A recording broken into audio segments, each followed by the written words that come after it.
Hello coders, we are back with this video. This is my second video of this series. मैंने unit 0 पहले ही बना के डाल दिया था, जिसमें आपको कोई भी प्रॉब्लम होगी तो आप पूछ सकते हैं और जितने भी आपके कॉन्सेप्ट है वो वहां पे क्लियर हो जाएंगे अगर वो वीडियो देख के आते हैं, जिससे आपको जो मैं ये यूनिट 1 बताने वाला हूँ इसमें कोई भी कंफ्यूजन नहीं होगी। यहाँ पे मैं जितने भी टॉपिक्स कवर करने वाला हूँ मैं यहाँ पे दे दूंगा, जिससे आपको हेल्प हो जाएगी कौन कौन से टॉपिक यहाँ पे मैं कवर करने वाला हूँ इस वीडियो में। और जितने भी ये टॉपिक होंगे उसकी मैंने पीडीएफ बना के दे दी है, आपको डिस्क्रिप्शन बॉक्स में लिंक मिल जाएगी, वहां से सिंपल A1 क्लिक करके आप इस पीडीएफ को अपना बना सकते हैं, वो भी फ्री ऑफ कॉस्ट। ओके। और अगर आपको ये पीडीएफ अच्छी लगती है तो सिंपली आप इसको ढेर सारा प्यार दे सकते हैं with the help of share करके, कमेंट करके और लाइक करके। तो चलिए विदाउट एनी डिले हम चलते हैं कंप्यूटर स्क्रीन में और बात करते हैं कि ये पीडीएफ में कौन कौन से टॉपिक क्या करते हैं और क्या यूज है। ओके। ना यहाँ पे देख सकते हैं मेरे पास फर्स्ट टॉपिक है जिसका नाम है सिस्टम बस। ये सिस्टम बस क्या होता है उसके बारे में हम बात करते हैं। देखो सिस्टम बस जैसे ही आप यहाँ पे देखते होंगे तो आपको यहाँ पे सिंपल है, ये समझ लो कि मेरे पास एक ये बस है। ओके। ये मेरे पास ये बस है, ठीक है। और ये बस क्या करती है, जो बस होती है वो सिंपली नॉर्मली क्या करती है, यहाँ पे बहुत सारे लोग होती हैं, उनको क्या करती है एक सोर्स से डेस्टिनेशन, एक प्लेस से दूसरे प्लेस तक लेके जाती है कि नहीं जाती है। तो ये ट्रांसपोर्ट करती है, क्या करती है, पीपल्स को। समझ में आया ना, जो कैरी करती है किसको, पीपल्स को कैरी करती है। बट ये जो कंप्यूटर बस होती है या सिस्टम बस होती है वो किसको कैरी करती है बोलो, वो करती है डेटा को। Data in the sense file हो सकती है, कोई टेक्स्ट फाइल हो सकती है, कोई टेक्स्ट हो सकता है, कोई इमेज हो सकती है, कोई वीडियो हो सकता है, कोई कुछ भी हो सकता है, ठीक है। तो यहाँ पे जितने भी टाइप के डेटा होते हैं वो कौन कैरी करता है, वो हमारा कंप्यूटर की बस कैरी करती है, ठीक है। और उसके साथ में ये कंट्रोल सिग्नल्स भी कैरी करती है। Transfer among the computer component serving as a communication highway for the information exchange. ये हाईवे के टाइप से क्या करती है, मीडियम के टाइप से काम करती है, किसके लिए, इंफॉर्मेशन एक्सचेंज करने के लिए। मैंने यहाँ पे आपके लिए डेफिनेशन लिख दी है। अभी हम यहाँ पे समझते हैं कि अच्छा ये कम्युनिकेशन किसके थ्रू करता है। ये देखो कंप्यूटर के कंपोनेंट्स, तो कंप्यूटर के कंपोनेंट्स कौन कौन से होने वाले हैं देख सकते हो यहाँ पे। कंप्यूटर के कंपोनेंट्स की बात करूं तो कौन कौन से मेन कंपोनेंट हो जाएंगे, तो यहाँ पे आपको पता है कि सबसे पहला कंपोनेंट कौन हो जाएगा, सीपीयू हो जाएगा। दूसरा आपके पास कौन सा होता है, मेमोरी होती है कि नहीं होती है, ठीक है, मेमोरी होती है, ठीक है। और तीसरा कौन सा होता है, इनपुट हो सकता है, दूसरा कौन सा हो सकता है, आउटपुट, ठीक है। तीन मेन कंपोनेंट्स होते हैं, ठीक है। तो अभी देखो मेरे पास जो बस होती है उसमें कितनी बस होती है, कितने टाइप्स की, 3 टाइप्स की बस होती हैं। तो यहाँ पे देख सकते हो मेरे पास ये 3 टाइप की बस है, मैंने बना ली, ठीक है। ये हाईवे के टाइप से काम करती हैं, तो मैंने हाईवे टाइप का बस बना लिया, ठीक है। तो यहाँ पे सबसे पहला कौन सा होता है, डेटा बस होता है। कुछ भी लिख सकते हो, जो पहले मना है वो लिख सकते हो। यहाँ पे देख सकते हो ये एड्रेस बस होती है, और ये कौन सी बस होती है, ये मेरी कंट्रोल बस होती है। ऐसा कुछ नहीं है जो पहले लिखा है वही पहले लिख सकते हो, इसमें कुछ भी कोई ऊपर कोई नीचे लिख सकते हो, ठीक है। तो यहाँ पे देख सकते हो सीपीयू, और ये इतनी चीजें होती हैं हमारी कंप्यूटर बस में। आई होप आपको यहाँ पे समझ में आ रहा होगा, ठीक है। तो ये अभी डिस्कस करेंगे इसमें ये कैसे बना हुआ है, उसकी टेंशन नहीं लेनी। तो यहाँ पे देख सकते हो जो कंप्यूटर बस होती हैं वो कंसिस्ट करती हैं कितने कंपोनेंट्स, कितने टाइप्स में, 3 टाइप्स में, data bus, address bus, control bus. ये आपको रट लेना है, याद कर लेना है, कितनी बस, कंट्रोल बस, डेटा बस और एड्रेस बस, ठीक है। तो यहाँ पे सबसे पहला कौन सा आता है, एड्रेस बस। एड्रेस बस को पढ़ते हैं कि पर्पज इसका क्या है, कैरीज मेमोरी एड्रेस, जो मेमोरी का एड्रेस है कहाँ पे डेटा को डालना है। जैसे मैंने यहाँ पे बस की बात की, यहाँ पे देख सकते हो ये बस यहाँ पे है, लेकिन इसको कहाँ से, देखो ये बस है तो इसको एड्रेस दिया गया कि यहां से तुम्हें आदमी को भरना है, मतलब भरना इन द सेंस डालना है या ले वहां से उठाने हैं, और यहाँ पे आपको सिंपल क्या करना है, डाल देना है। तो समझ पाए कि नहीं, ये एड्रेस है, डेस्टिनेशन का एड्रेस है, और ये कहा जहां से उस बस को लेगा, तो ये एड्रेस ही तो है। इसी टाइप से क्या होता है कि जब डेटा को कैरी करना होता है तो उसके लिए भी एड्रेस नेसेसरी हो जाता है, ठीक है।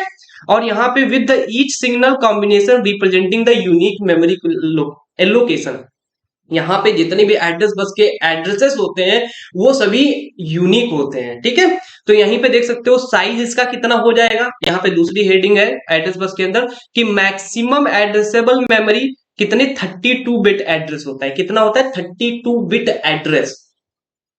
आपको समझ में आया, बहुत सारे कंप्यूटर, एक 32 बिट का होता है, एक 64 बिट का। तो यहाँ पे कितने एड्रेस होते हैं? 32 बिट बस कैन एक्सेस। तो ये कितने यूनिक एड्रेस बना सकती है? मैंने बताया था, अगर उसमें बिट और बाइट्स में, आपको जब मैंने पिछले वीडियो में बताया था, अगर 8 बिट्स होता है तो ये टोटल कॉम्बिनेशन कितने बना सकता है? 2 to the power 8, मतलब 256 यूनिक एड्रेस जनरेट कर सकता है जब 8 बिट होती है। ठीक है, ऐसे ही यहाँ पे 32 बिट है तो कितने यूनिक एड्रेस बना सकता है?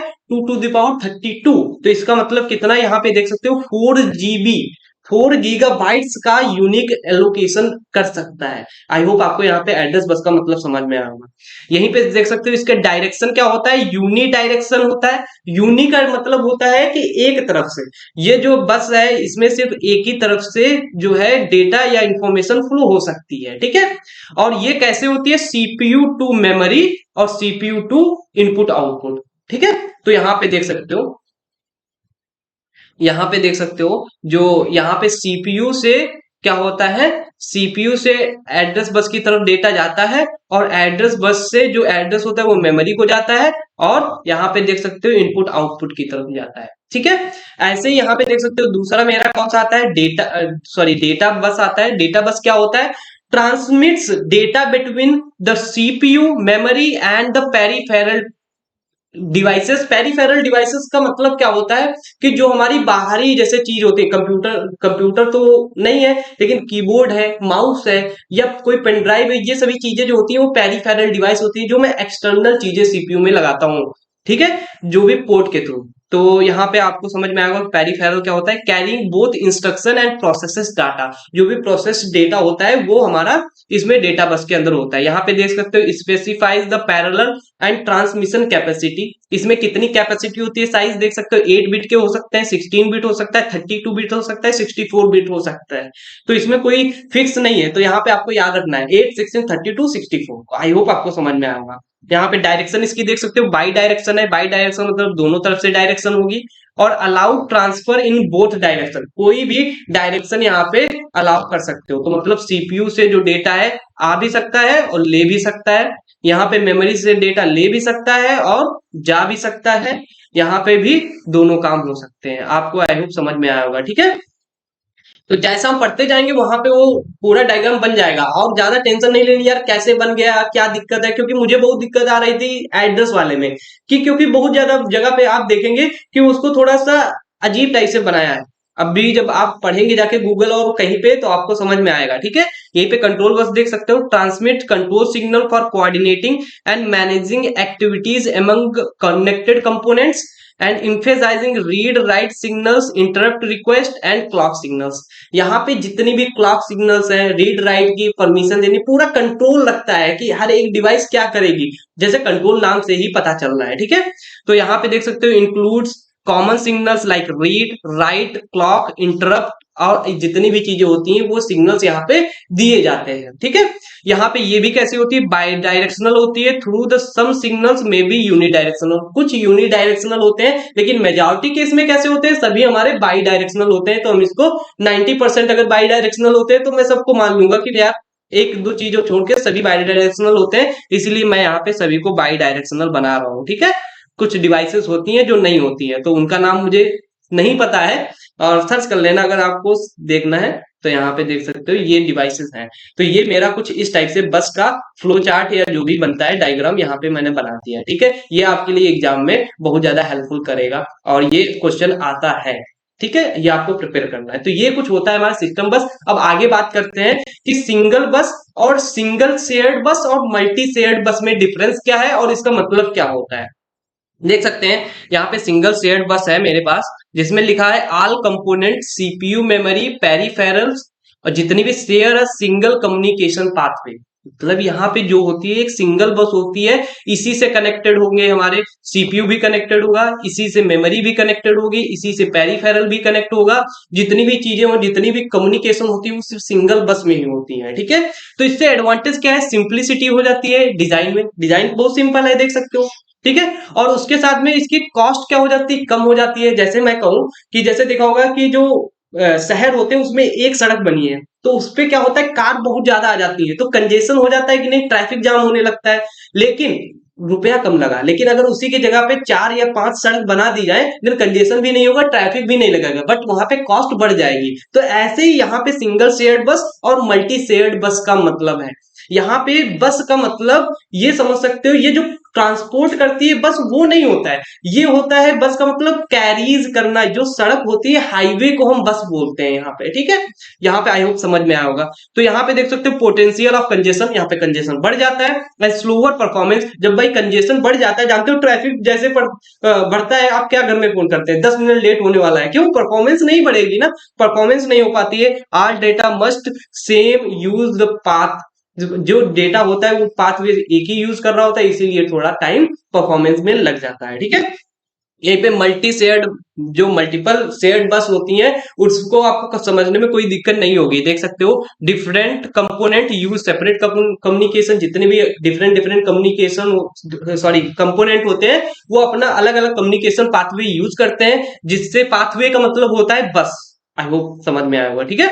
एडवांटेज क्या होता है? रिड्यूस कर देता है कंजेशन। जब अलग ही अलग अपना खुद का सड़क बना के चल रहे हैं तो यार कोई दिक्कत ही नहीं है। वहीं पे देख सकते हो फास्टर कम्युनिकेशन हो जाता है एंड बिटवीन स्पेसिफिक कंपोनेंट्स, जो भी हमारे स्पेसिफिक कंपोनेंट्स होते हैं उनके बीच में, ठीक है।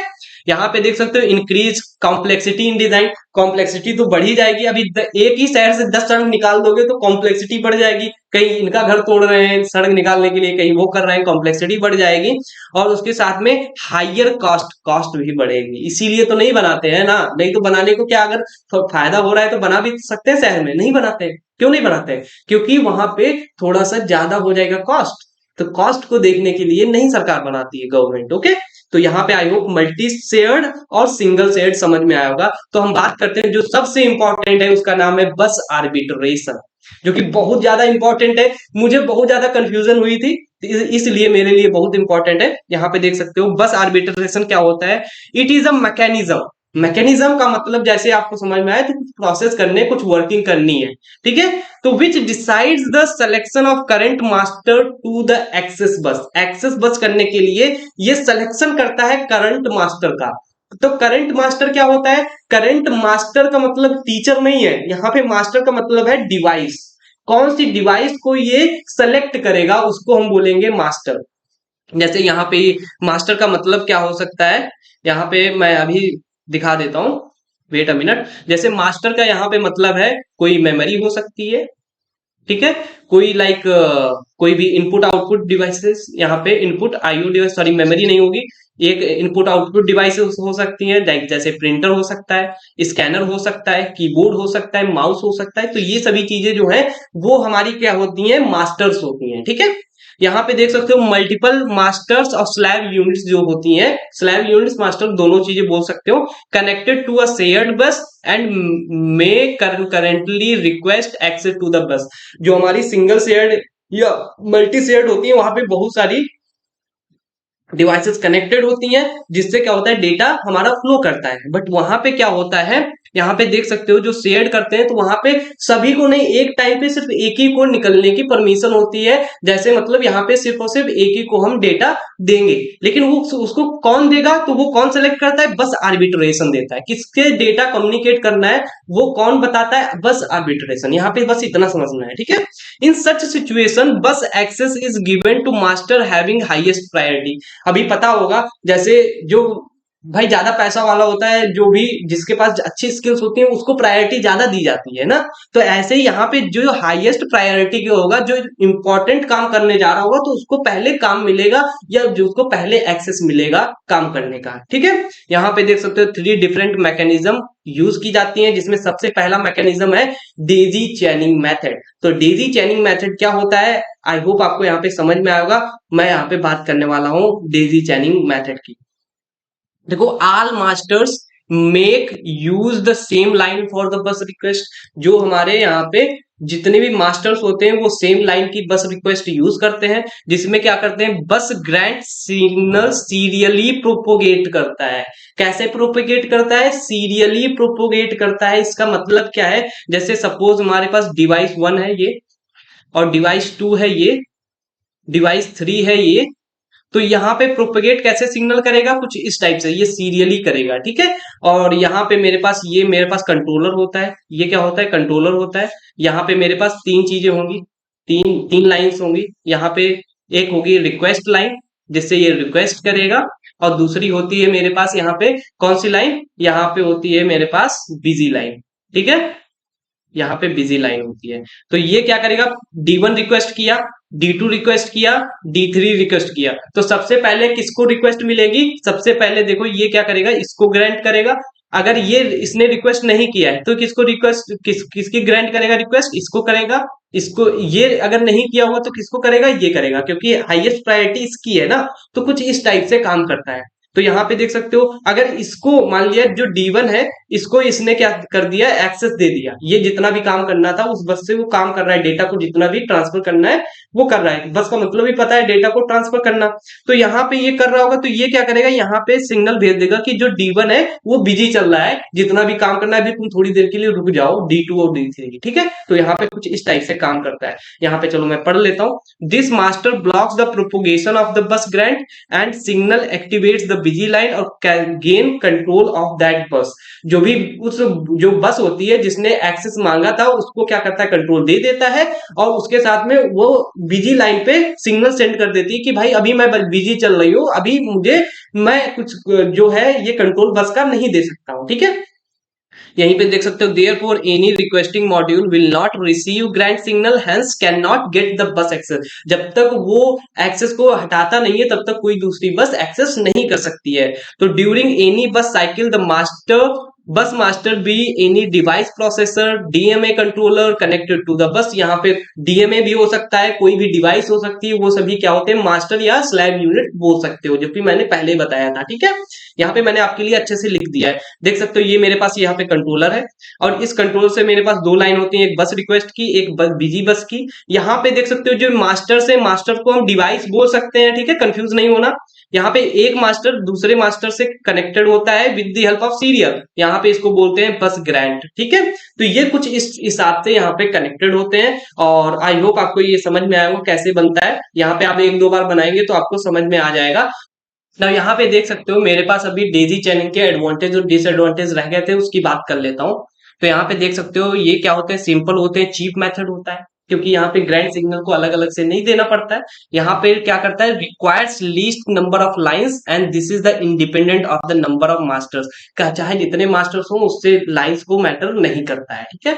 यहाँ पे डिसएडवांटेज क्या है, propagation delays arise in the method. देखो पहले D1 के पास जाएगा, फिर D2 के पास जाएगा, फिर D3 के पास जाएगा, तो थोड़ा टाइम लगेगा। जब तक देखो D1 अगर नहीं भी मांग रहा है ना, तब भी D1 के पास जाएगा कि भैया तुम्हें जरूरत है, कहेगा नहीं, फिर उसको देगा।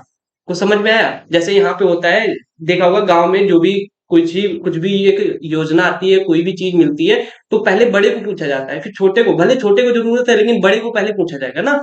इसी टाइप से यहाँ पे डेजी चैनिंग का मेथड काम करती है। तो यहाँ पे देख सकते हो, if one device fail then entire system will stop। जैसे मेरा क्या है, D1 से D2 कनेक्टेड है, अगर D1 ही मेरा क्या हो गया, डिस्ट्रॉय हो गया, या कोई ऐसी क्रैश हो गया जो हमारी डिवाइस काम नहीं कर रही है, तो अब D2 के पास जा ही नहीं पाएगा, वहीं से क्या होगा, मेरा फंक्शन अब वो रिटर्न कर जाएगा, वहां से जाने का कि आगे कुछ नहीं। कुछ समझ में आया, तो यहाँ पे क्रैश हो जाएगा और मेरी डेजी चैनिंग मेथड खराब हो जाएगी। तो यहाँ पे जो हाईएस्ट चांसेस होते हैं यहाँ पे इसको क्रैश होने के, ठीक है। एक तो पोलिंग मेथड क्या होता है, देख सकते हो, दूसरा मेथड है polling method involve sequentially checks each master to determine one is ready to access. कौन सा बस एक्सेस रेडी होता है, यहाँ पे सीक्वेंशियली काम करता है। यहाँ पे देख सकते हो बस और बिजी रिक्वेस्ट बस दोनों रहेंगी, बस यहाँ पे ग्रांट बस यहाँ पे ऐड हो जाता है। ये क्या करेगा, ये देखो प्रोपोगेट करता है एक लाइन के थ्रू, इस पे भी जाएगा, इस पे भी जाएगा, और इस पे जाएगा। देखो ये सीरियली नहीं, पैरेलल जा रहा है ना, सीक्वेंस में। आई होप आपको यहाँ पे समझ में आ रहा होगा। तो इसके एडवांटेज देख सकते हो, if the one module fails the entire system does not fail. Suppose master one fail हो गया तो ये इस पे नहीं जाएगा, इस पे जाएगा। तो यहाँ पे ये उन्होंने जो उसमें प्रॉब्लम थी इसको यहाँ पे रेड्यूस कर दिया, ठीक है। यहाँ पे priority can be change altering the polling sequence and store in the controller. जो भी प्रायोरिटी होती है वो प्रायोरिटी केस पे यहाँ पे जो यहाँ पे मास्टर्स को एक्सेस दिया जाता है, वो उसको किसके प्रायोरिटी बेस पे देते हैं, ठीक है। यहीं पे डिसएडवांटेज भी आपको यहाँ पे मैंने लिख दिए हैं, जिसमें यहाँ पे बस मोर बस रिक्वेस्ट ग्रैंड सिग्नल भी यहाँ पे ज्यादा जरूरत हो जाएंगे। वहीं पे यहाँ पे polling overhead can consume lot of CPU time, यहाँ पे सीपीयू टाइम बढ़ जाएगा compare to daisy chaining method. यहीं पे इंडिपेंडेंट रिक्वेस्ट भी देख सकते हो। यहाँ पे unique pair of bus request bus grant line are provided the each master. यहाँ पे देख सकते हो जो हमारा मास्टर होगा उसको एक बस रिक्वेस्ट भी मिलेगी और बस कौन सा मिलेगा, बस ग्रांट भी मिलेगा। हाँ, दोनों चीजें उसको अलग अलग मिलेंगी। तो इससे क्या होगा, each pair given priority the controller built priority decoder choose the utmost priority, जिसकी हाई प्रायोरिटी होगी उसको दे दिया जाएगा, ठीक है। यहाँ पे assert the match grant signal, और उसको क्या करेंगे, ग्रांट सिग्नल को मैच करेंगे। यहाँ पे मैंने लिख दिया है, ज्यादा थ्योरी नहीं है, मैंने बता दिया है। यहाँ पे this technique produce a quick response, जो रिस्पॉन्स होगा बहुत जल्दी मिलेगा ना, कोई डिले नहीं करना, किसी से मैच नहीं करना, ये भी नहीं पूछना भाई तुम बिजी हो कि नहीं बिजी हो। ये सबसे अच्छा मेथड होना चाहिए आपके हिसाब से। लेकिन इसमें भी प्रॉब्लम्स हैं। वो क्या है, यहाँ significant number of control lines are needed. तो यहाँ पे देखो बिजी लाइंस भी बढ़ जाएंगी, ग्रांट सिग्नल्स भी बढ़ जाएंगे, जिससे क्या होगा, कॉस्ट बढ़ जाएगी और उसके साथ में कॉम्प्लेक्सिटी बढ़ेगी कि नहीं बढ़ेगी। तो यहाँ पे ये दोनों एडवांटेज डिसएडवांटेज हो जाते हैं, ठीक है। यहाँ पे देखो मैंने बता दिया ये डिवाइस वन है, डिवाइस वन का मतलब मास्टर वन, ठीक है। यहाँ से देखो दोनों चीजें कही है। तो कह रहे हो सर बिजी लाइन कहाँ चली गई, तो बिजी लाइन का मतलब ही क्या है, डिवाइस वन रिक्वेस्ट करेगा, ग्रांट करेगा, किसी को बताने ही नहीं आई एम बिजी। समझ में आया ना। तो यहाँ पे बिजी लाइन की जरूरत नहीं होती है। आई होप यहाँ पे आपको तीनों क्लियर होंगे, डीजी चेनिंग, पोलिंग मेथड और यहाँ पे इंडिपेंडेंट मेथड। अगर नहीं समझ में आया तो एक बार फिर से देख सकते हैं, ठीक है। यहाँ पे देख सकते हो मेमोरी ट्रांसफर की बात करते हैं। तो memory transfer involve two main components. कौन कौन सी चीजें होती है मेमोरी ट्रांसफर में, रीडिंग होगा और दूसरा कौन सा होगा, राइटिंग। देखो हम कुछ भी करते हैं मेमोरी ट्रांसफर या कहीं पे भी कुछ भी करते हैं, कॉपी, ये समझ सकते हैं कॉपी होती है, कॉपी में क्या करते हैं, रीडिंग करते हैं, राइटिंग करते हैं। तो यहाँ पे हम राइटिंग करेंगे, राइटिंग का मतलब है कि स्टोर करेंगे डेटा। देखो जो हम लिखते हैं कॉपी में तो स्टोर ही तो कर रहे होते हैं, रीडिंग का मतलब वहां से डेटा को हम उठा रहे होते हैं, ठीक है। यहीं पे देख सकते हो reading transfer a copy of the data और from a memory location to CPU. यहाँ पे ये पढ़ लेना, ठीक है। मेमोरी जो रीडिंग ट्रांसफर क्या करता है, जो मेमोरी से डेटा होता है, जैसे मेरे पास, मैं यहाँ पे एग्जांपल दे सकता हूँ, जैसे ये मेरे पास मेमोरी थी और यहाँ पे ये मेरे पास क्या है, सीपीयू है, ठीक है। ये मेरे पास सीपीयू है। तो यहाँ पे मेमोरी में वो डेटा रहेगा, ठीक है। उसमें से सपोज ये मुझे डेटा चाहिए तो इसकी कॉपी बना करके यहाँ पे दे देगा, और वहां पे भी डेटा रहेगा, यहाँ पे भी डेटा रहेगा। जब यहाँ पे ये शट डाउन हो जाएगा तो यहाँ से जो है फाइल डिलीट हो जाती थी। तो कुछ ऐसे ही तो करते हैं, ऐसे आपको यहाँ पे पता भी होगा कैसे करते हैं, ठीक है। Writing transfer information from the CPU and specific memory location replacing the previous content. जब हम राइटिंग करते हैं तो सपोज मैंने यहाँ पे क्या किया, यहाँ पे कुछ मेरे पास प्लेसेस हैं, ठीक है। यहाँ पे 0 प्लेस, 1 प्लेस, 2 प्लेस, 3 प्लेस, यहाँ पे 5 पड़ा, 6 पड़ा, 7 पड़ा, 8 पड़ा।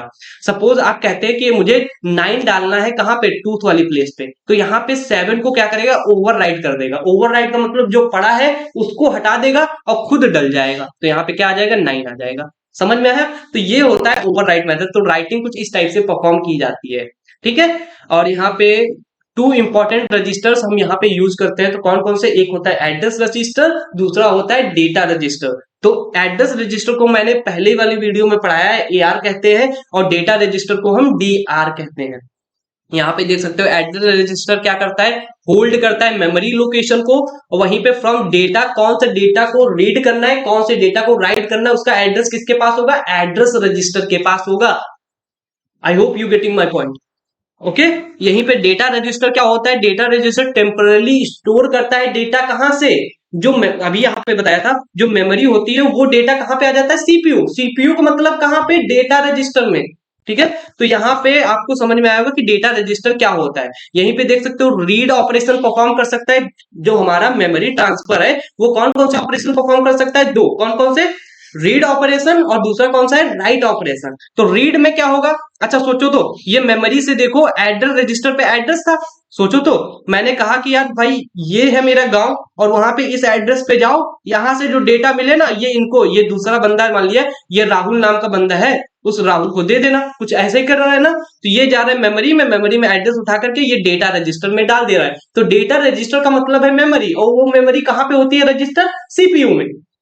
ठीक है, कुछ इस टाइप से काम कर रहा है। यहीं पे देखो सकते हो राइट ऑपरेशन क्या करता है, to perform a write operation, write operation करने के लिए राइट ऑपरेशन का यूज किया जाता है। वहीं पे देख सकते हो जो डेटा रजिस्टर में डेटा होगा उसको हमें कहां पे डालना है, जैसे मेरे पास ये सीपीयू है, ठीक है, अब इस सीपीयू से सपोज ये मेरे पास मेमोरी है, ठीक है, अब डेटा रजिस्टर जो एड्रेस रजिस्टर है उसको पता है कि मुझे वन प्लेस पे मुझे डालना है डेटा, तो 0 1 2, तो यहाँ पे वन प्लेस पे डेटा रजिस्टर जो है डीआर में उसके पास 5 था, तो यहाँ पे डीआर डालेगा तो डीआर में क्या आ जाएगा, यहाँ पे देख सकते हो वन प्लेस पे 5 आ जाएगा कि नहीं। तो ये क्या कर रहा है, सीपीयू से डेटा डाल रहा है कहाँ पे, मेमोरी में। तो देख सकते हो जस्ट इसका अपोजिट हो जाएगा, तो यहाँ पे ज्यादा कंफ्यूजन आपको नहीं आएगी। मैं पीडीएफ दे रहा हूँ आपको, सिंपल जस्ट इसको वीडियो को खोल लेना है और आपको बस जल्दी जल्दी से रिवाइज करना है, ठीक है, ज्यादा हार्ड नहीं है। तो यहाँ पे देख सकते हो मेरा जो मोस्ट इंपॉर्टेंट टॉपिक्स होता है, मोस्ट डिमांडेड, जिसका नाम है general register based CPU organization. इसका मतलब क्या होता है, यहाँ पे देख सकते हो कि general register based CPU organisation, इसमें देख सकते हो in this organisation multiple general purpose register are use, इसमें multiple general purpose register use किए जाते हैं। जैसे यहाँ पे क्या हो सकता है R1 यूज करें, R2 भी यूज करें, R3 भी यूज करें, R4 भी यूज करें, ऐसे कुछ हम यूज कर सकते हैं। Multiple dot dot dot N register RN registers हम यहाँ पे यूज कर सकते हैं, ठीक है। वहीं पे यहाँ पे देख सकते हो instead of single accumulator register.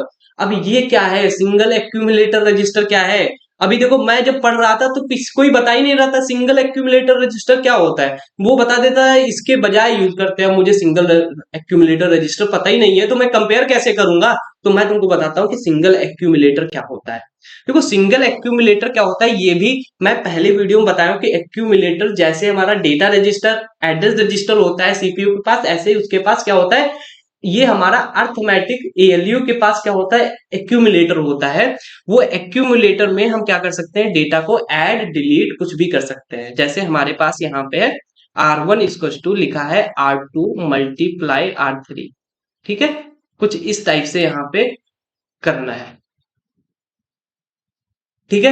तो ये अगर ऑपरेशन को परफॉर्म करना है तो आप कैसे इस ऑपरेशन को परफॉर्म कर सकते हैं, तो यहाँ पे देख सकते हो बहुत इजी हो सकता है। यहाँ पे मैं जस्ट एग्जांपल दे रहा हूँ, तो आपको क्या करना पड़ेगा, ये एक्यूमुलेटर है तो आपको सिंपल क्या करना पड़ेगा, यहाँ पे मूव लिखना पड़ेगा, MOV, ये मैंने आपको OPR सेलेक्टर बताए थे पिछले वीडियो में, वहां से देख सकते हो। मूव करेंगे किसको, सबसे पहले R2 को मैंने मूव कर लिया, तो एक्यूमुलेटर में क्या आ जाएगा बोलो, एक्यूमुलेटर में R2 आ गया कि नहीं आ गया। अब हम यहाँ पे मल्ट करेंगे किसको, R3 को, तो R3 को जब मल्ट करेंगे तो क्या हो जाएगा, AC इक्वल टू क्या हो जाएगा, AC मल्टीप्लाई बाई R3। तो AC में जितना भी होगा, सपोज इसकी वैल्यू 5 थी, इसकी वैल्यू 6 थी, तो यहाँ पे पहले 6 आ गया, तो 6 मल्टीप्लाई कितना हो जाएगा, सॉरी यहाँ पे 5 आ गया, तो 5 मल्टीप्लाई 6 हो जाएगा, तो कितना हो जाएगा 30। तो एक्यूमुलेटर में अभी कितना है 30, ठीक है। अब ये क्या करेगा, अब स्टोर कर देगा, अब स्टोर कर देगा कहां पे, R1 में स्टोर कर देगा। तो इसका मतलब क्या है कि जो स्टोर करेगा, तो स्टोर एक्यूमुलेटर में क्या है 30, तो R1 में क्या आ जाएगा, R1 में आ जाएगा 30। तो यहाँ पे देख सकते हो ये कुछ इस हिसाब से कैलकुलेट करता है। तो यहाँ पे जो ये कैलकुलेट किया, तो यहाँ पे भी देखो कैलकुलेशन सेम आई 30, लेकिन यहाँ पे देख सकते हो ये क्या हुआ कि यहाँ पे कितने 3 ऑपरेशन में हुआ। अगर बहुत बड़ी कॉम्प्लेक्स, मान लिया बहुत बड़ी कॉम्प्लेक्स ऑपरेशन होता या अर्थमेटिक एक्सप्रेशन होती तो यहाँ पे बहुत ज्यादा टाइम लगता, लेकिन यहाँ पे देख सकते हो जो हमारा जनरल रजिस्टर पर्पज होता है, तो यहाँ पे देख सकते हो मल्टीपल रजिस्टर्स होते हैं। तो R1 में मैंने R1 की मान लिया 6 डाल दिया, सॉरी यहाँ पे 5 डाल दिया, R2 में मैंने क्या डाल, R3 में मैंने क्या डाल दिया 6 डाल दिया, और R1 में मैंने क्या डाल दिया, यहाँ पे R2 है, R1 में मैंने क्या डाल दिया, R2 मल्टीप्लाई बाय R3। तो यहाँ पे कुछ इस टाइप से यहाँ पे ऑपरेशन हो जाते हैं। तो आई होप आपको ये समझ में आया होगा। तो कुछ इस टाइप से यहाँ पे ऑपरेशन करते थे, सिंगल एक्यूमुलेटर समझ में आया। और हाँ, सिंगल एक्यूमुलेटर को ही, जो यहाँ पे एक्यूमुलेटर होता है, यहाँ पे एक्यूमुलेटर जो होता है उसको हम बोल सकते हैं वन एड्रेस इंस्ट्रक्शन। क्या बोलते हैं? One address instruction. ये आपको ब्रेन स्टॉर्म करते जाना है क्योंकि आगे बहुत ज्यादा इसी पे क्वेश्चन आने वाले हैं। ये क्या है? Accumulator one address instruction. क्या है? One address instruction. यहीं पे देख सकते हो यहाँ पे 2 और 3 address field present in the instruction format. और जो जनरल पर्पज रजिस्टर होते हैं वो किस लिए यूज किए जाते हैं? 2 रजिस्टर के इंस्ट्रक्शन के लिए और 3 रजिस्टर इंस्ट्रक्शन के लिए। I hope you getting my point. Okay, तो यहाँ पे बताओ एक्यूमुलेटर 1 के लिए और जनरल पर्पज 2 और 3 के लिए। यहाँ पे each address field specify a general register और मेमोरी वर्ड। और जितनी भी एड्रेस फील्ड होती हैं, जैसे सपोज यहाँ पे ये, जैसे मैं यहाँ पे कहता हूँ सपोज ये मेरे पास मेमोरी है, ठीक है, ये यहाँ पे मेमोरी है। तो यहाँ पे जो ये एक स्पेस होता है इसको हम एक वर्ड बोलते हैं, ठीक है। जैसे यहाँ पे अगर 64 होते वर्ड, यहाँ पे बॉक्स होते तो कितने वर्ड है? 64 वर्ड, ठीक है। आई होप समझ में आया होगा ये। यहाँ पे देख सकते हो कि यहाँ पे availability of the many CPU registers enables efficient and heavily variable, यही इफिशिएंट और इफेक्टिव बता रहा है। And this organisation minimise the memory space, ये मेमोरी को मिनिमाइज करता है। And leading the increase program execution speed और reduce the program size, program की साइज भी कम करता है और स्पीड भी बढ़ा देता है। तो ये यहाँ पे कुछ एडवांटेज थे, मैंने यहाँ पे बता दिए हैं। और चलिए हम बात करते हैं इसका स्ट्रक्चर कैसे बनने वाला है, इसका डायग्राम कैसे बनता है उसकी बात करते हैं। ओके ना, यहाँ पे जो जनरल रजिस्टर पर्पज ऑर्गेनाइजेशन होता है, यहाँ पे देख सकते हो कि मेरे पास ये कुछ इस टाइप से डायग्राम होता है। तो यहाँ पे क्या होता है वो देखते हैं। सबसे पहले यहाँ पे हमारे पास कुछ रजिस्टर्स होते हैं। देखो मेरे पास यहाँ पे क्या है, R1 हो सकता है। मैं यहाँ पे बना देता हूँ कि कैसे एग्जाम में बनाएंगे, क्योंकि ये समझ नहीं आता है कहाँ से स्टार्ट करें ना। तो यहाँ पे R2 हो, R3 हो जाएगा, R4 हो जाएगा, R5 हो जाएगा, R6 हो जाएगा, R7 हो जाएगा। यहाँ पे मुझे 2 एड्रेसिंग बनानी, 3 एड्रेसिंग बनानी है, इसलिए मैंने यहाँ पे ये यहाँ पे कितने कर दिए? 8 कर दिए, ठीक है। तो यहाँ पे आपके पास कितने हो जाएंगे? 7 रजिस्टर्स हो जाएंगे, ठीक है। R0 होता है तो, लेकिन R0 कोई ऐसी चीज नहीं होती क्योंकि 0 0 0 होता है, इसलिए उसको छोड़ दिया, ठीक है। R1 से लेकर के यहाँ पे 7 रजिस्टर्स है मेरे पास, ठीक है। और यहाँ पे आपको क्या करना पड़ता है, यहाँ पे 7 रजिस्टर्स है। 7 रजिस्टर्स में से आपको एक रजिस्टर चूज करना है, तो आप क्या करेंगे? आपको मैंने बताया था यहाँ पे हम मल्टीप्लेक्सर का यूज करेंगे। जब बहुत सारे रजिस्टर्स होते हैं उनमें से मुझे एक चूज करना है। जैसे यहाँ पे मेरे पास एक ये मल्टीप्लेक्सर है, ठीक है, इसमें से मुझे सिर्फ एक चूज करना है। तो मुझे कितनी क्या जरूरत पड़ेगा? यहाँ पे सपोज मेरे पास 4 5 6 7 7 में से एक चूज करना है। तो यहाँ पे मुझे किसका यूज करना पड़ेगा? यहाँ पे मल्टीप्लेक्सर का यूज करना पड़ेगा कि नहीं करना पड़ेगा? और यहाँ पे सेलेक्ट लाइन कितनी हो जाएंगी? यहाँ पे अगर 8, यहाँ पे मान लिया 7 है, 0 0 8 मान लो, ठीक है। तो 8 है तो इसमें कितनी सेलेक्ट लाइन होनी चाहिए? तो यहाँ पे log n होगी। log n का मतलब 8 करेंगे तो log 2n, यहाँ पे 8 हो जाएगा तो इसका मतलब 3 हो जाएगा कि नहीं? तो यहाँ पे 3 सेलेक्ट लाइन हो जाएंगी, ठीक है। तो कुछ इस टाइप से यहाँ पे हमने बनाया। तो यहाँ पे देख सकते हो यहाँ पे मुझे कितना 3 एड्रेस रजिस्टर बनाना है ना। तो यहाँ पे 3 एड्रेस रजिस्टर बनाना है, इसलिए मैंने यहाँ पे देख सकते हो 2 मल्टीप्लेक्सर्स का यूज कर लिया है। यहाँ पे कितनी मल्टीप्लेक्सर्स का यूज किया है? यहाँ पे देख सकते हो मेरे पास 2 मल्टीप्लेक्सर्स यहाँ पे हैं, ठीक है। वेट अ मिनट, मैं कलर चेंज कर लेता हूँ, ठीक है। यहाँ पे देख सकते हो मेरे पास 2 मल्टीप्लेक्सर्स हैं, ठीक है। तो यहाँ पे ये जितने भी R1 R2 R3 थे, मैंने यहाँ पे एक, यहाँ पे वेट अ मिनट, यहाँ पे मैंने यहाँ पे मैंने मल्टीप्लेक्सर्स बना लिए। ये एक ये मल्टीप्लेक्सर्स है, एक ये मल्टीप्लेक्सर्स है। तो जितने भी ये होंगे सबको मैं यहाँ से कनेक्ट कर दूंगा, ठीक है। जितने भी होंगे सबको मैं इससे भी कनेक्ट कर दूंगा और इससे भी कनेक्ट कर दूंगा। यहाँ पे कर पाएंगे ना? कर लेंगे, ठीक है। उसके बाद आपको कितनी सेलेक्ट लाइन बनानी पड़ेगी? 3 सेलेक्ट लाइन। यहाँ पे भी कितनी लाइन? 3 लाइन। यहाँ पे ये इनपुट कितना देगा? 1 दे। आउटपुट कितना देगा? 1। 7 कनेक्ट है लेकिन इनपुट कितना, आउटपुट कितना देगा? 1 देगा। और वो एक एक जो आउटपुट होगा वो कहाँ पे जाएगा? वो मेरा यहाँ पे ALU में जाएगा। ये मेरा हो जाएगा ALU, ठीक है। और ये ALU क्या करेगा? ALU को मुझे यहाँ पे देना पड़ेगा OPR सेलेक्टर। यहाँ पे कितना देना पड़ेगा? OPR selector. मैंने बताया था OPR सेलेक्टर कितने बिट्स का होता है? 5 बिट्स का होता है, मैंने पिछले वीडियो में बताया था। तो यहाँ पे मुझे कितनी सेलेक्ट लाइन यहाँ पे देनी पड़ेगी? 5 बिट्स देनी पड़ेगी, ठीक है। आई होप आपको यहाँ पे समझ में आ रहा होगा। तो यहाँ पे मैंने ये चीज दे दी। और यहाँ पे देख सकते हो जैसे मैं यहाँ पे दूंगा तो यहाँ से मुझे क्या होगा, जब यहाँ पे R1 आ जाएगा, यहाँ पे सपोज ये पहला रजिस्टर आ गया, ये दूसरा रजिस्टर आ गया, यहाँ से मुझे क्या मिल जाएगा, यहाँ से आउटपुट मिल जाएगा। वो आउटपुट कहाँ पे, यही कहीं, चाहे इस वाले रजिस्टर में डाल दूंगा या इस वाले या इस वाले या इस वाले, किसी एक में डालना पड़ेगा। तो देख सकते हो मेरे पास कितनी है। अब मुझे क्या करना है, यहाँ पे 3 पिन, जैसे मुझे यहाँ पे 3 पिन मिल जाएंगी, जैसे आपको यहाँ पे मिल गया 001, ठीक है। अब आपको सेलेक्ट करना है इन 3 पिन से कि किसमें मुझे डालना है। तो आप कैसे ये पता चलेगा, यहाँ पे हम यूज करेंगे डिकोडर का। किसका यूज करेंगे, डिकोडर का। तो डिकोडर क्या करता है, 3 पिन लेता है, यहाँ पे 3 पिन लेगा और 3 पिन से कितने एड्रेस बना सकता है, ये 2n, मतलब यहाँ पे 8 जनरेट कर सकता है। लेकिन मैक्सिमम मुझे कितने चाहिए, 7, क्योंकि 000 का कोई मतलब नहीं है। तो यहाँ पे मुझे क्या यूज करना पड़ेगा, यहाँ पे मुझे डिकोडर का यूज करना पड़ेगा। 3 सेलेक्ट लाइन होंगी और यहाँ पे ये किससे, यहाँ पे देख सकते हो मेरे पास ये 7, ये यहाँ पे ये कनेक्ट हो जाएंगे, ठीक है। तो यहाँ पे मैंने यहाँ पे बेसिकली बना दिया है, यहाँ से आपको ये समझ में आ जाएगा कि ये कैसे काम कर रहा है। देखो यहाँ पे 7 रजिस्टर्स है, यहाँ पे ये 7 रजिस्टर्स है और ये क्या कर रहे हैं, ये मल्टीप्लेक्सर से कनेक्टेड है। इसमें कितनी सेलेक्ट लाइन होंगी, 3 सेलेक्ट लाइन होंगी। और यहाँ पे देख सकते हो ये ALU होगा, ये इससे आउटपुट आएगा, वो यहाँ पे देख सकते हो इन 7 रजिस्टर में से किसी में एक में डालेगा। और यहाँ पे देख सकते हो ये मेरे पास क्या होगा, डिकोडर के थ्रू हम यहाँ पे सेलेक्ट करेंगे। आई होप यहाँ पे समझ में आया होगा, ठीक है। तो सबसे पहले सेलेक्ट लाइन कितने, 3 बिट की होगी, ये 3 बिट की, ये 3 बिट की, और ये कितने बिट्स का होगा, 5 बिट्स का, जो कि मैंने पहले ही बता दिया था, ठीक है। तो यहाँ पे देख सकते हो कि मैं एग्जाम्पल करता हूँ तो ज्यादा आपको समझ में आएगा। देखो यहाँ पे असेंबली लैंग्वेज इंस्ट्रक्शन, सबसे पहले मल्ट करना है R1 R2 R3 को। मुझे मल्ट करना है किसको, R1 R2 R3। क्या करना है, R1 R2 R3 को। तो पहला जो R1 होगा वो क्या होता है, वो हमारा कौन सेलेक्ट करेगा, वो मेरा सेलेक्ट करेगा ये डिकोडर। कौन सेलेक्ट करेगा, डिकोडर।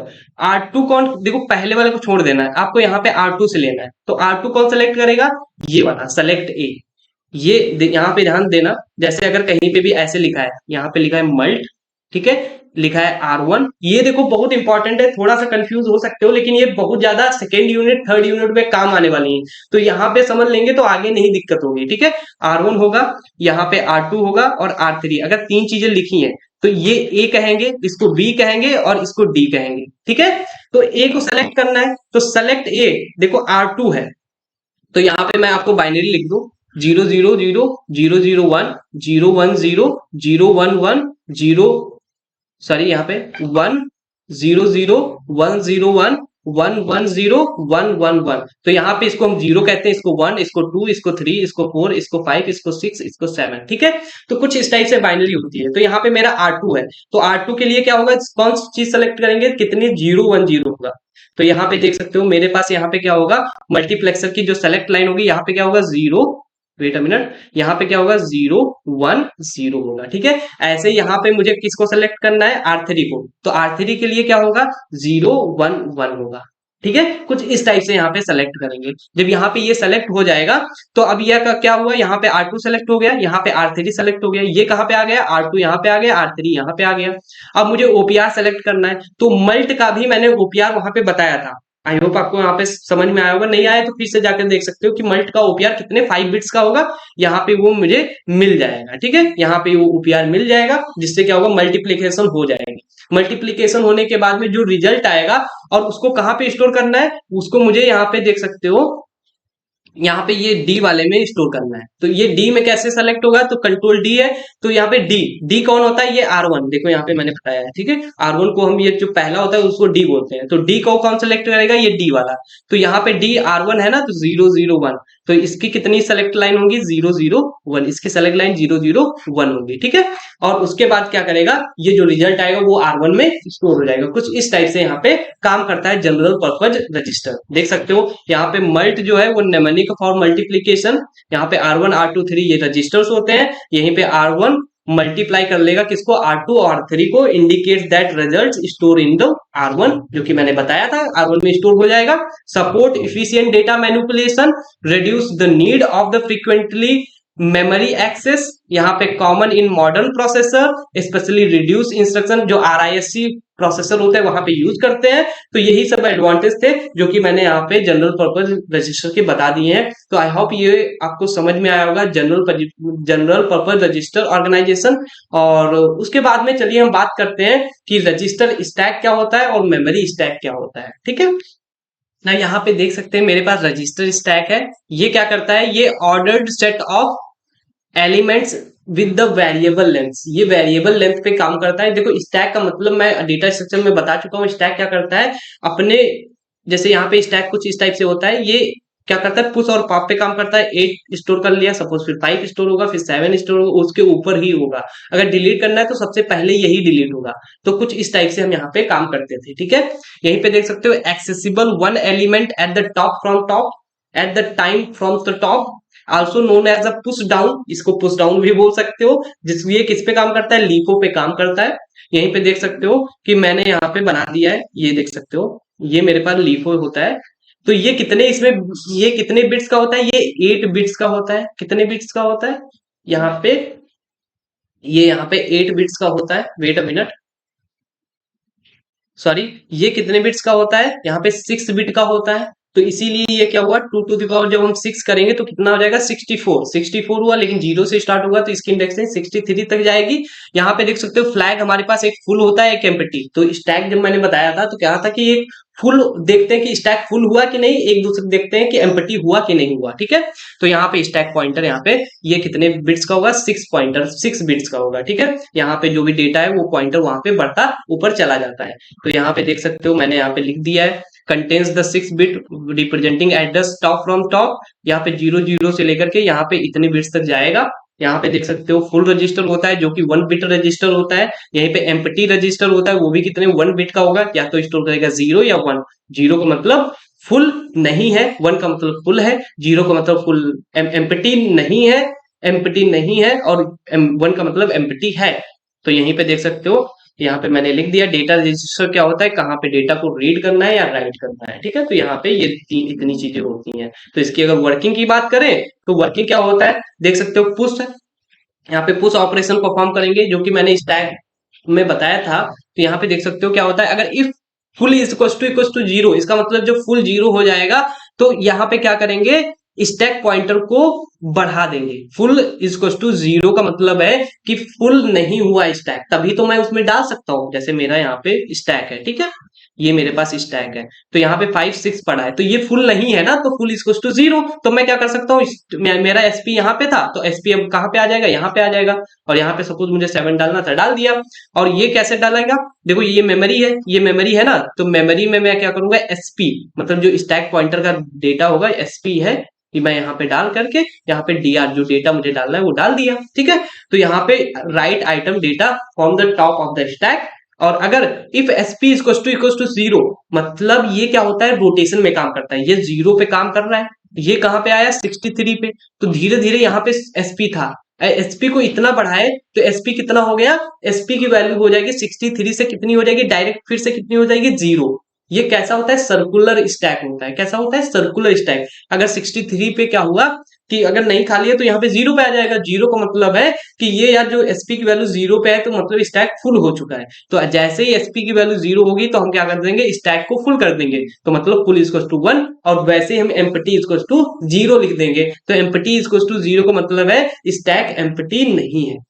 ठीक है, आई होप यहाँ पे ये समझ में आएगा। ऐसे यहाँ पे पॉप देख सकते हो, एम्प्टी इक्वल टू 0 है तो हम डिलीट कर सकते हैं, मतलब जब खाली नहीं है, जब यहाँ पे खाली है ही नहीं तब हम क्या कर सकते हैं, यहाँ पे भरा है तब हम ये डिलीट कर सकते हैं। अगर यहाँ पे कुछ है ही नहीं तो डिलीट कहाँ से करेंगे, तो डिलीट करना है तो यहाँ से मैं यहाँ पे सिंपल डिलीट कर सकता हूँ, डीआर इक्वल टू रिमूव कर दिया।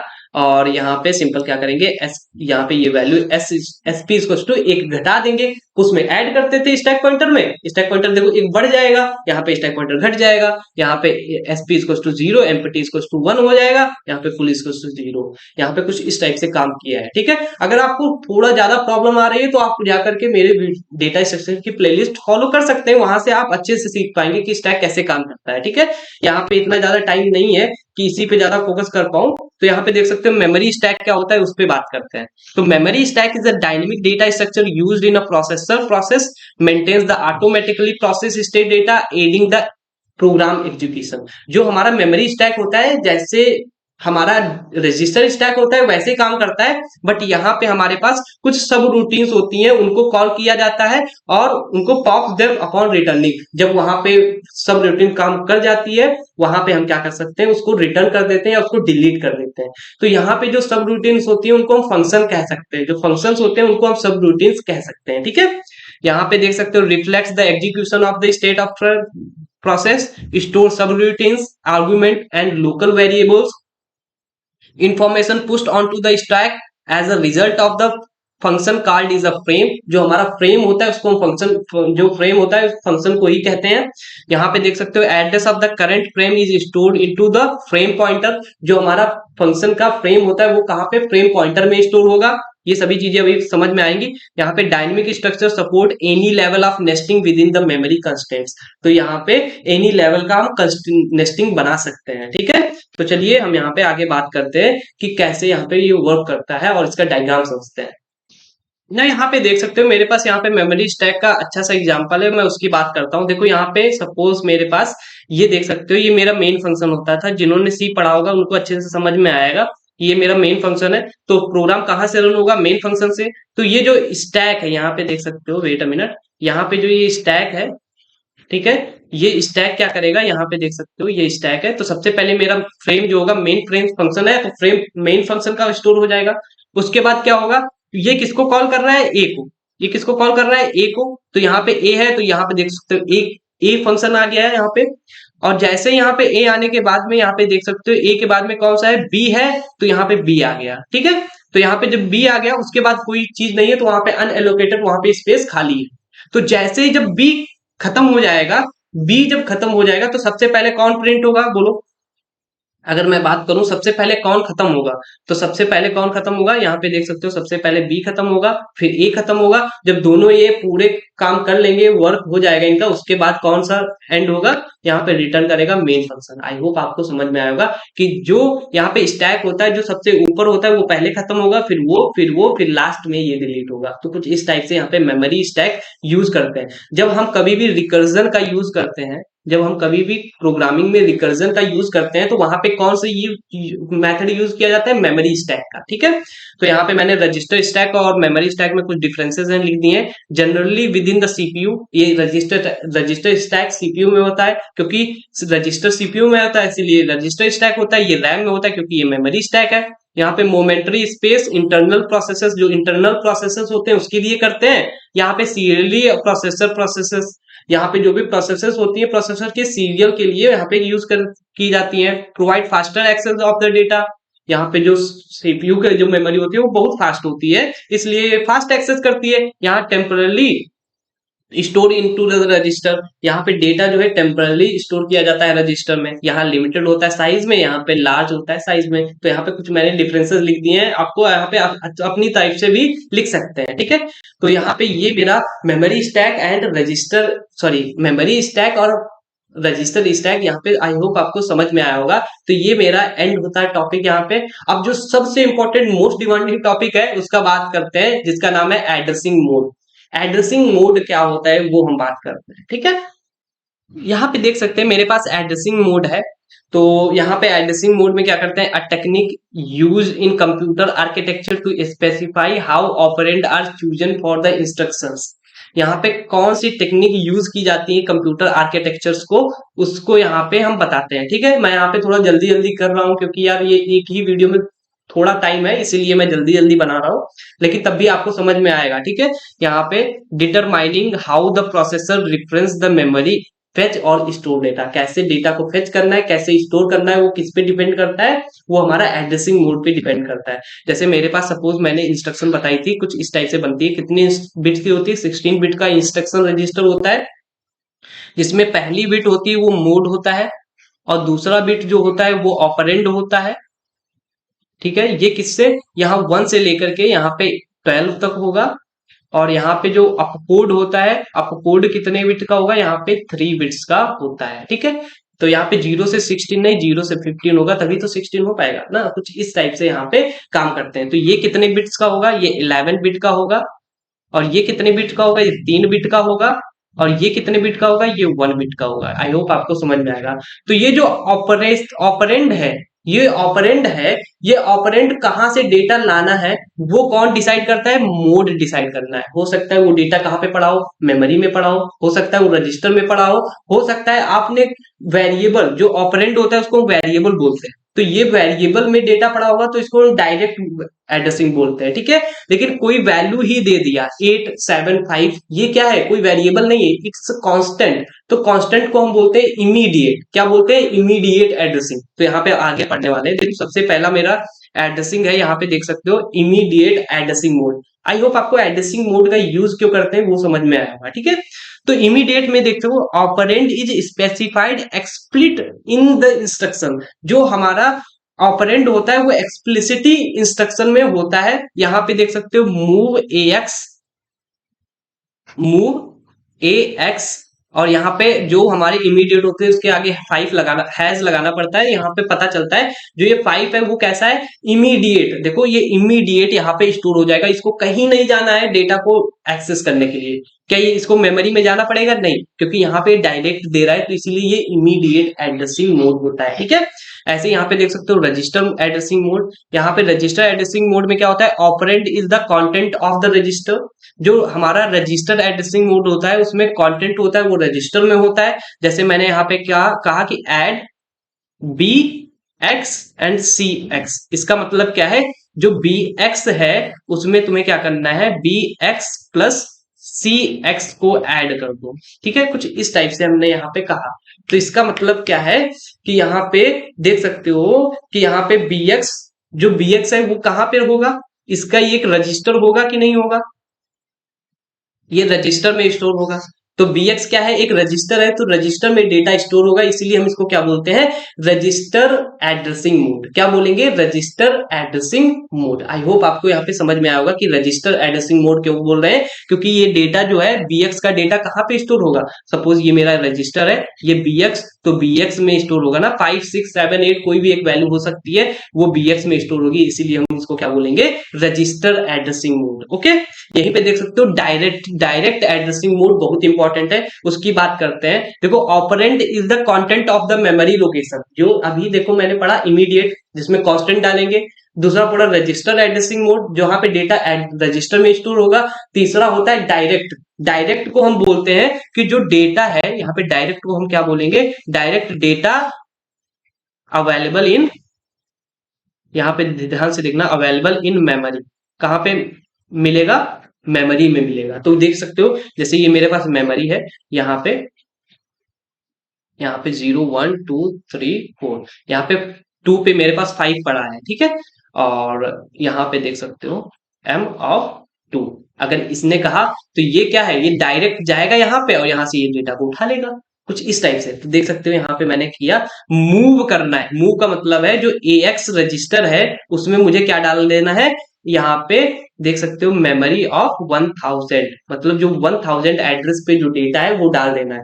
तो यहाँ पे हम डायरेक्ट मेमोरी का लोकेशन दे देते हैं और वहां से जो डेटा आएगा वो रजिस्टर में आ जाए। तो कुछ इस टाइप से जो मुझे करना होता है, देखो moves the content of the memory location 1000 into the register, ठीक है। यहाँ पे मैं अच्छे से बना दिया हूँ, इससे बढ़िया डेफिनेशन और कुछ भी आपको कहीं पे नहीं मिलेगा, ये PDF जरूर डाउनलोड कर लीजिए। यहाँ पे देख सकते हो इनडायरेक्ट का मतलब क्या होता है।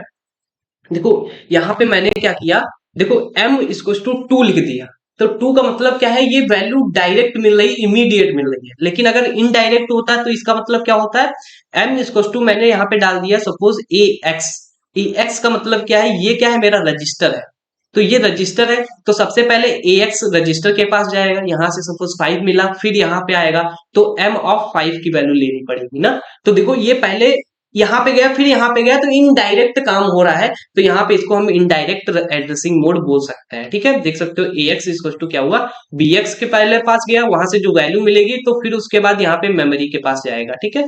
तो move the content of the memory location whose the address is in the register BX into the register AX। पहले BX में जो डेटा होगा रजिस्टर में वो क्या बनेगा, एड्रेस बनेगा मेमोरी का, उस मेमोरी में जाकर के वो डेटा लाएगा, फिर कहां पे स्टोर कर देगा, यहाँ पे AX। आपको अगर कुछ ऐसे लिखा हो मूव AX और BX, तो इसका मतलब क्या है, AX में यहाँ पे कुछ इस टाइप से है ना, तो AX में क्या करना है, BX का, जैसे BX में सपोज यहाँ पे BX की वैल्यू 1000 है, तो ये क्या करेगा, मेमोरी में BX की जगह पे 1000 हो जाएगा, तो यहाँ से डेटा ला करके यहाँ पे डाल देगा। आई होप आपको यहाँ पे समझ में आया होगा, ठीक है।